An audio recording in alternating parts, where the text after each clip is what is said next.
Assalamualaikum warahmatullahi wabarakatuh. Kami dari mahasiswa S1 Keperawatan Universitas Mandala Waluya Kendari, kelompok 2 akan menjelaskan tentang konsep asuhan keperawatan pada pasien penyakit paru obstruktif menahun atau COPD.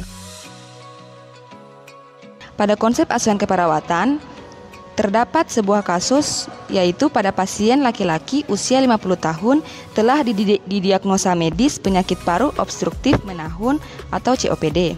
Kemudian kami mengangkat diagnosa keperawatannya, terdapat 6 diagnosa keperawatan. Di antaranya, pada diagnosa keperawatan utama, yaitu ketidakefektifan bersihan jalan nafas berhubungan dengan mukus berlebihan. Selanjutnya, diagnosa yang kedua, ketidakefektifan pola nafas berhubungan dengan keletihan otot pernafasan. Kemudian, diagnosa yang ketiga, hambatan pertukaran gas berhubungan dengan ketidakseimbangan ventilasi perfusi. Kemudian, diagnosa keperawatan yang keempat, intoleran aktivitas berhubungan dengan imobilitas. Kemudian, diagnosa keperawatan yang kelima, ketidakefektifan perfusi jaringan perifer berhubungan dengan kurang pengetahuan tentang proses penyakit. Dan diagnosa yang keenam atau diagnosa terakhir, yaitu ketidakseimbangan nutrisi kurang dari kebutuhan tubuh berhubungan dengan ketidakmampuan mengabsorpsi nutrien. Setelah ditentukan diagnosa keperawatannya, kemudian dilanjutkan dengan perencanaan asuhan keperawatan atau intervensi. Pada intervensi disesuaikan dengan 6 diagnosa keperawatan yang sudah ditentukan. Pada diagnosa keperawatan utama, yang pertama, ketidakefektifan bersihan jalan nafas berhubungan dengan mukus berlebihan. Kemudian dilakukan perencanaan asuhan keperawatannya, yaitu penghisapan lender pada jalan nafas.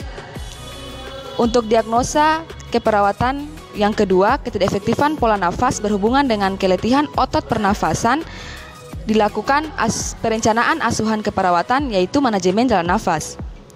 Kemudian pada diagnosa yang ketiga, hambatan pertukaran gas berhubungan dengan ketidakseimbangan ventilasi perfusi, dilakukan perencanaan asuhan keperawatannya, yaitu terapi oksigen.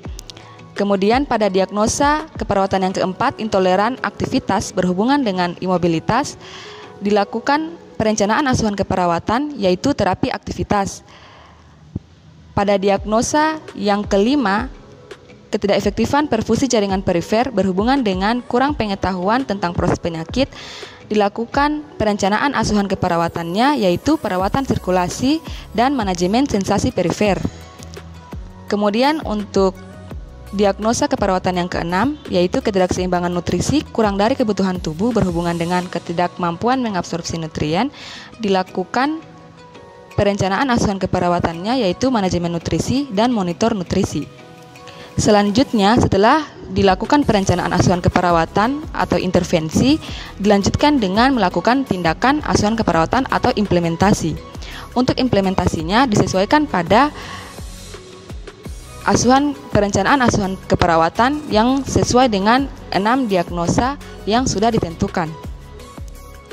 Kemudian untuk diagnosa keperawatan utama, yaitu ketidakefektifan bersihan jalan nafas berhubungan dengan mukus berlebihan, dilakukan tindakan asuhan keperawatan, yaitu melakukan penghisapan lender pada jalan nafas.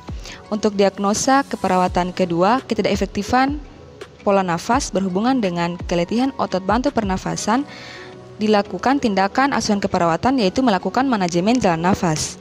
Kemudian pada diagnosa ketiga keperawatan, hambatan pertukaran gas berhubungan dengan ketidakseimbangan ventilasi perfusi, dilakukan tindakan asuhan keperawatan, melakukan terapi oksigen.